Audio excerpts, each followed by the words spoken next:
जय हिंद।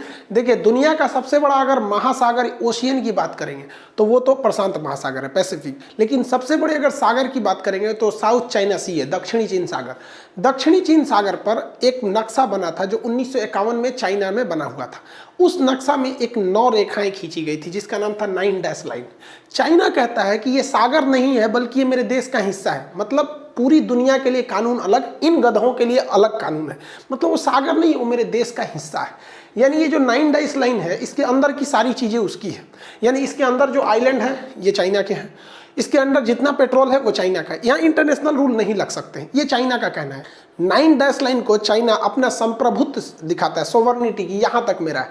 चाइना ने इस 9 डैश लाइन के बीच में बहुत सारे अपने रडार स्टेशन लगा रखे हैं। समुद्र में उसने रडार लगा दिया, यहाँ कोई भी हरकत होती है उसको पता चल जाता है। ये साउथ चाइना सी जो है ये पूरी तरह से पेट्रोलियम से भरा हुआ है। अगर अगल बगल के देश, वियतनाम यहाँ से पेट्रोल निकालता है तो चाइना यहाँ से कहता है कि ये तुम्हारा नहीं है। अब सोचिए, तो ये एरिया जनरली ये तो वियतनाम का होना चाहिए। अब यहाँ ब्रुनेई है और ये यहाँ पर आपका मलेशिया है। इनको चाइना यहाँ से पेट्रोल निकालने नहीं देता है, कहता है कि ये मेरा एरिया।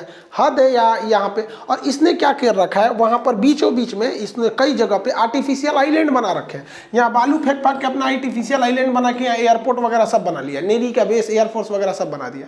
और दूसरे देश के जो पेट्रोल वगैरह होते हैं उन्हें वो निकालने नहीं देता है, तो बहुत मजबूर हो जाते हैं सब। तो इसलिए वियतनाम वगैरह जो है सब वो भारत से कहते हैं कि आप पेट्रोल निकाल दीजिए। तो भारत वियतनाम वगैरह का पेट्रोल निकालता है, अमेरिका निकालता है, रूस वगैरह निकालते हैं। चाइना इसका विरोध करता है।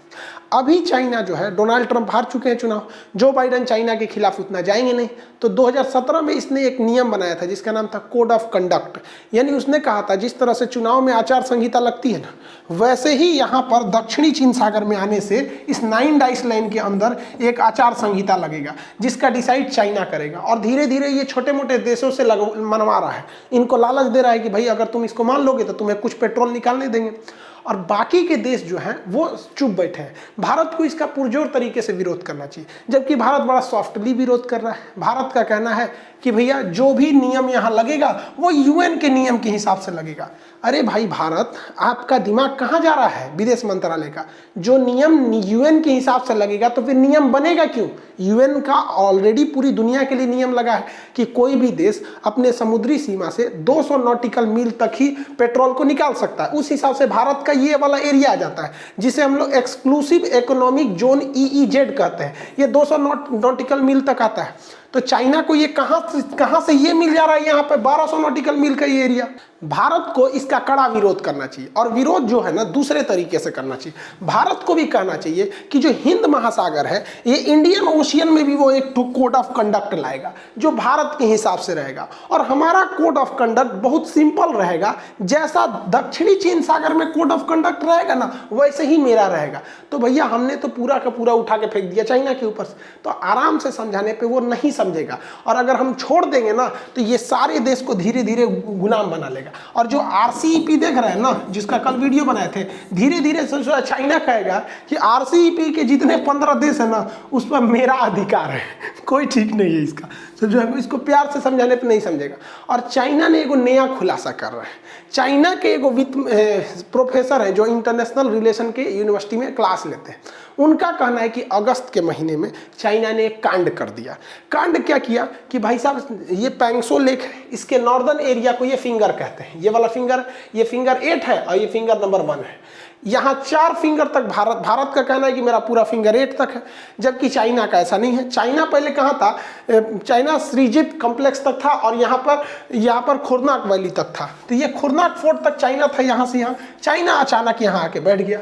तो भारत ने क्या किया, ये जो नॉर्दर्न एरिया है ये नीचे है, जबकि साउदर्न एरिया जो है, साउथ वाला एरिया हाइट पर है। तो भारत ने यहाँ काला टॉप वगैरह पे कब्जा कर लिया। अब यहाँ से हम लोग सीधे सिरजाप वैली कॉम्प्लेक्स पे अटैक कर सकते हैं और यहाँ से सीधे खुरनाक फोर्ट पर कर सकते हैं। ये चाइना के लिए बड़ी दिक्कत है, क्योंकि चाइना का मेन बैकअप इन्हीं 2 जगह से। चाइना के फौजी ना उधर खड़े रहते हैं, लेकिन मेन हथियार, गोला बारूद, ट्रेंड, रसद सब उधर ही रहता है। तो भारत यहाँ से आराम से अटैक कर सकता है। तो इन्होंने एक नया चुटकुला सुनाया है, सुनिए क्या चीज।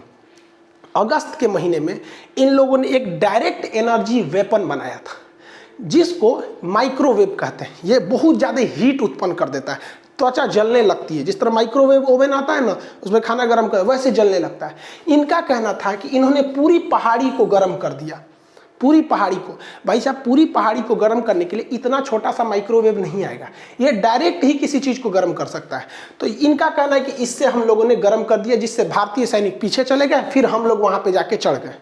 देखिए भैया इनकी बात की सच्चाई देखिए, अगर आप यहाँ चढ़ गए हैं और ये एरिया खाली करा लिया है तो फिर हमसे वार्ता काहे कर रहे हैं, काहे मीटिंग पे मीटिंग कर रहे हैं कि वापस जाइए। एक काम कीजिए, यही वाला डायरेक्ट एनर्जी वेपन जी आपका माइक्रोवेव छोड़ता है, आपने इस पे कब्जा कर ही लिया है, यहाँ से मार दीजिए के बाद फिंगर ट्रू पे भी भारत यहाँ से भी चलाएगा, दिल्ली तक मार दीजिए। यहाँ पे आप क्यों यहीं तक रुक गए, ऐसा क्यों कहानी सुना रहे हैं आप।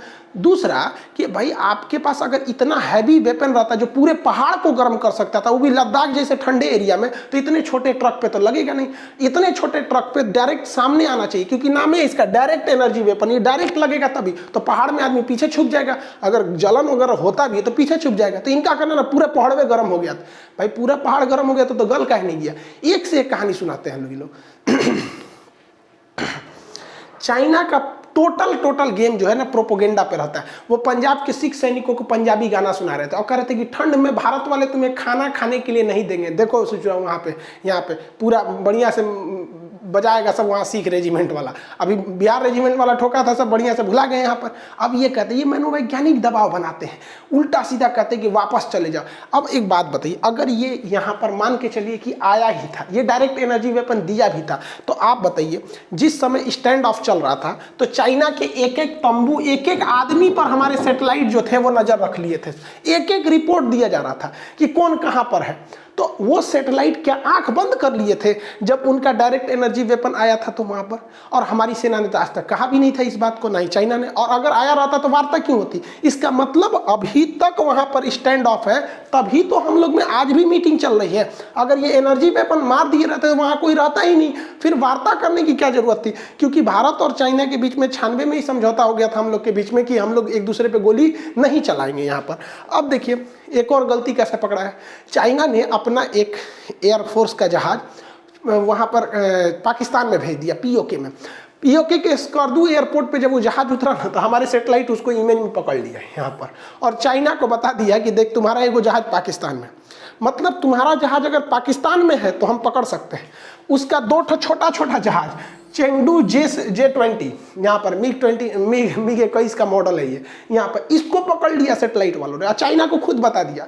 तो हम लोग जब पाकिस्तान पर इतनी गहन नज़र रखें, चाइना के अंदर इतना गहन नज़र रखें कि कहाँ कहाँ है, तो गलवान जहाँ हमारे फौजी खड़े हैं उनके सामने हम लोग नज़र नहीं रखेंगे, ऐसा कोई नहीं है। लेकिन हाँ, चाइना की आदत है शुरू से ही वो मनोवैज्ञानिक दबाव बनाता है और धीरे धीरे हावी हो जाता है। पहले वो कहेगा दक्षिण चीन, आज से 15 से 20 साल पहले अगर आपके अपने पिताजी से जो पूछिएगा जो सीनियर होंगे, दक्षिणी चीन सागर का कोई मामला ही नहीं था। वो धीरे धीरे इसको इतना फैलाया, क्योंकि आपको ही पता है किसी झूठ को अगर आप 100 बार कहिएगा ना तो वो क्या हो जाता है, सच बन जाता है। जैसे ठंडा मतलब, तो ठंडा मतलब वो चीज होती है जिसका टेम्परेचर कम है, लेकिन सबको पता है ठंडा मतलब कोको कोला, क्योंकि इतनी बार बोला गया। जैसे खान सर, हमको खान सर, हमारा ओरिजिनल नाम कोई नहीं जानता है, पर खान सर हो गया। क्यों? क्योंकि यही लोग जानते ही हैं। तो चाइना यही मनोवैज्ञानिक दबाव बना रहा है कि भारत के लोगों को हरा सके। ऐसा नहीं हो सकता है। चाइना कह रहा है कि भारत को अपनी अर्थव्यवस्था देखनी चाहिए, उसकी अर्थव्यवस्था डूब रही है, -23% चला गया। उल्टा सीधा हम लोग को धमकी देते हैं चाइना वाले। खैर धीरे धीरे इकोनॉमी भी अपने पटरी पर आएगी, लेकिन थोड़ा सा इसमें स्ट्रेटजी बनाने की जरूरत है। जिस तरह से डिफेंस में एकदम तेजी लाया गया है, मोदी जी तो आधा विदेश मंत्रालय खुदे संभालते हैं, लेकिन थोड़ा सा वित्त मंत्रालय थोड़ा सा गड़बड़ हो रहा है। तो इसमें भी जिस दिन सुधर जाएगा हम लोग इनका अच्छा से जवाब दे देंगे। ये 1962 नहीं है, बहुत आगे निकल गया है। तो आप इस दुविधा में मत फंसिएगा कि हमारे ऊपर कोई डायरेक्ट एनर्जी वेपन वगैरह है। चाइना इसको बना रहा है, बनाने में सक्सेस भी हुआ है, बट वहाँ इसका प्रयोग नहीं हुआ है। मिलेंगे नेक्स्ट क्लास में। जय हिंद।